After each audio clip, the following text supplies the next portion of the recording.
Olá, meus queridos! Tudo bem com vocês? Eu espero que vocês tenham passado bem as férias e o intuito dessa aula é a gente retomar os conteúdos que a gente estudou antes de sairmos de férias. Antes da gente sair de férias, a gente começou a apostila 2, que trata sobre população brasileira.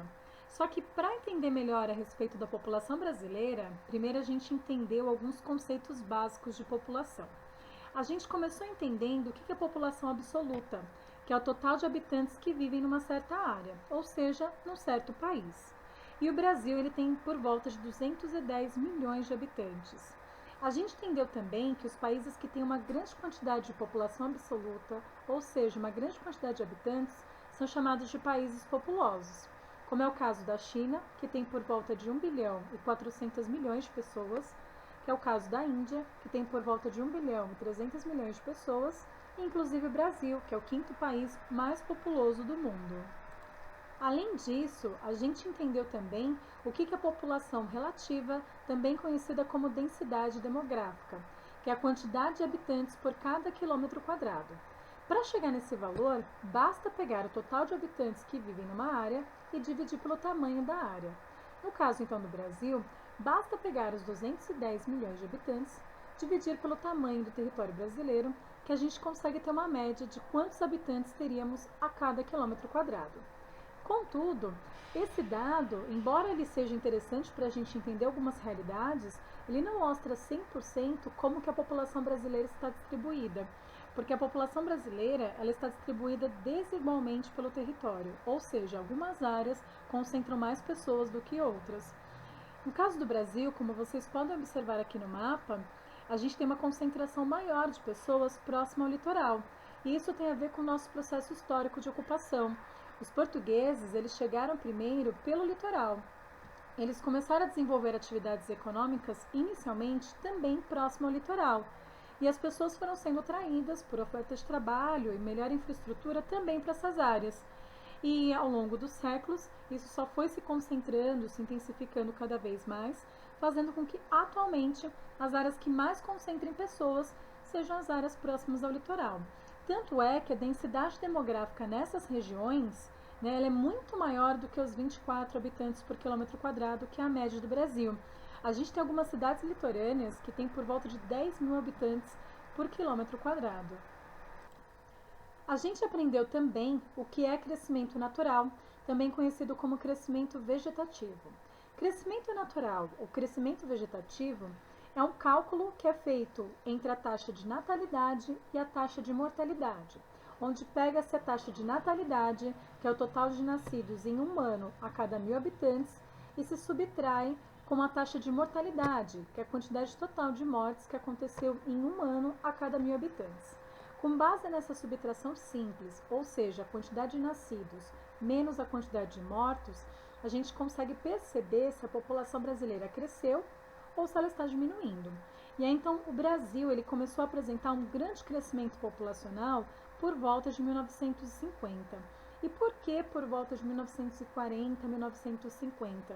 Porque nesse período o Brasil começa a passar pelo processo de urbanização. E boa parte das pessoas se mudam do campo para a cidade, onde tem melhor infraestrutura em relação ao saneamento básico, atendimento médico hospitalar, e isso vai fazendo então com que as pessoas tenham melhor qualidade de vida e por isso aumentou a expectativa de vida do brasileiro. E aí então isso gerou um grande crescimento da população brasileira. Tudo bem? Vamos lembrar também que naquela época era muito comum as mulheres terem muitos filhos. Então, a partir do momento que a população começou a migrar em massa do campo para a cidade, se deparando então com essas condições de higiene e de atendimento médico hospitalar melhores, continuou no primeiro momento nascendo muitas crianças, só que menos pessoas morriam, tanto crianças ao nascer, então teve uma redução da taxa de mortalidade infantil. O que é mortalidade infantil? A quantidade de crianças que morrem entre 0 a 1 ano de vida. Então, por conta dessa melhoria das condições sanitárias, houve uma redução, uma drástica redução da mortalidade infantil e também da mortalidade como um todo. Então, menos pessoas morrendo e ainda muita gente nascendo, isso gerou um grande boom, ou seja, um grande crescimento da população brasileira por volta dos anos 50, fazendo com que ela praticamente duplicasse o seu valor. Com essas melhores condições de vida, ao mesmo tempo que foi aumentando a expectativa de vida do brasileiro, com o tempo, as famílias começaram a perceber que morar nas cidades gerava um alto custo de vida, era mais caro para morar.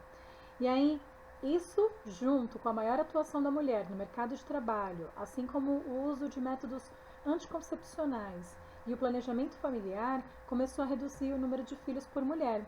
Número de filhos por mulher é aquilo que a gente chama de taxa de fecundidade. E ao longo das décadas de 60, 70, 80, mas principalmente a partir dos anos 80, começa a reduzir bastante o número de filhos por mulher. Se as mulheres passam a ter menos filhos, com isso a gente tem uma redução da taxa de natalidade, porque passam a nascer menos crianças. E aí, o que aconteceu com o Brasil ao longo das décadas foi havendo uma redução, né, da taxa de crescimento populacional, ou seja, conforme cada década vai passando, a gente percebe que as mulheres e as famílias acabam tendo menos filhos, o que tem gerado uma redução do crescimento da população brasileira. Ainda crescemos, nós ainda temos então mais nascidos do que mortos todos os anos, só que isso está diminuindo e tende a diminuir mais nas próximas décadas.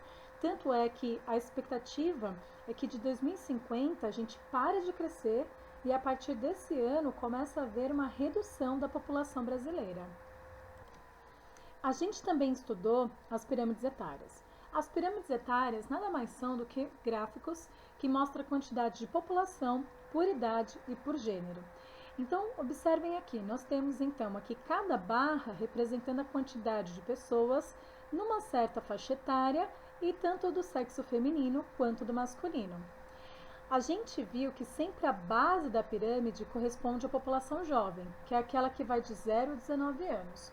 O meio da pirâmide corresponde à quantidade de adultos, que vai então de 20 a 59 anos. E o topo da pirâmide equivale à quantidade de idosos, que são aqueles que estão acima dos 60 anos. A gente entendeu também que quanto mais triangular, né, for a pirâmide etária de um país, ou seja, quanto mais larga for a base e mais estreito o topo, isso indica que esse país ele é subdesenvolvido. Porque as pessoas em países subdesenvolvidos, elas tendem a ter menos acesso à educação, à informação, a métodos contraceptivos, e aí por isso as pessoas acabam tendo um maior número de filhos, logo uma população jovem em maior quantidade.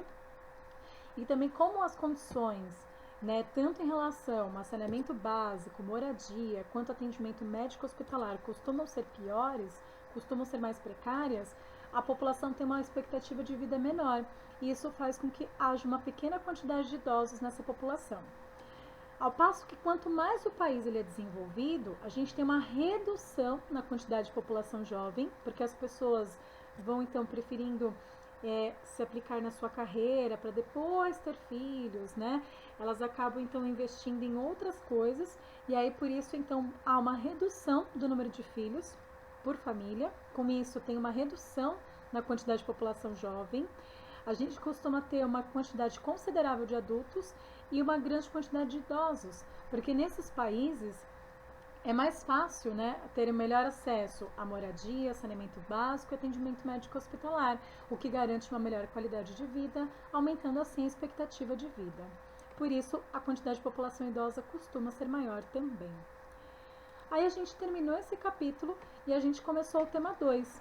O tema 2 eu vou fazer um brevíssimo recordar a viver e a gente continua na próxima aula. O tema 2 ele vai falar sobre desigualdades territoriais. Para a gente entender, né, algumas questões em relação a como as pessoas vivem no mesmo território, pensando no Brasil. Todo mundo vive igual no Brasil? Não. Algumas pessoas têm rendas maiores do que outras, algumas pessoas têm acesso ao ensino superior e outras não, algumas pessoas têm acesso à escola e outras não, algumas pessoas têm acesso, então, a atendimento médico hospitalar de qualidade e outras não. E isso tudo, como é que a gente consegue, então, entender, né? Como é que a gente consegue entender como é que as pessoas que vivem no mesmo território, no caso, no mesmo país, como o Brasil, elas vivem? A gente consegue entender essas diferenças por meio de levantamento de dados. Esses dados que têm como intuito entender como é que as pessoas, como é que a população vive num certo país, é o que a gente chama de indicadores sociais. Então, os indicadores sociais, eles são levantamento de dados a respeito do quanto a população tem acesso à saúde, à educação, a serviços, à moradia, qual é a renda dessa população. São dados, então, que ajudam a entender como que as pessoas vivem num certo país. E aí, então, eles são super importantes para a gente entender melhor a realidade desse país, assim como também definir políticas públicas para atender a demanda das pessoas, né? Então, com base nesses levantamentos, como a gente está vivendo atualmente, né? A gente já identificou que não vai ter leito hospitalar, tanto do SUS, que é o Sistema Único de Saúde, hospitais públicos, quanto privados, para atender a demanda das pessoas, né? Por conta do Covid. O que mostrou isso foi um indicador social. E aí, por isso, então, implementou-se a quarentena, né? Exatamente para que a gente não tenha esse colapso no sistema de saúde. Então, é por meio de levantamento de dados, né, que alguns planejamentos, algumas políticas públicas são feitas, né, para poder atender a demanda das pessoas. Então, os indicadores sociais, eles auxiliam tanto na compreensão da realidade, quanto também pensar em medidas para melhorar essa realidade. Um beijo para vocês e até a próxima aula.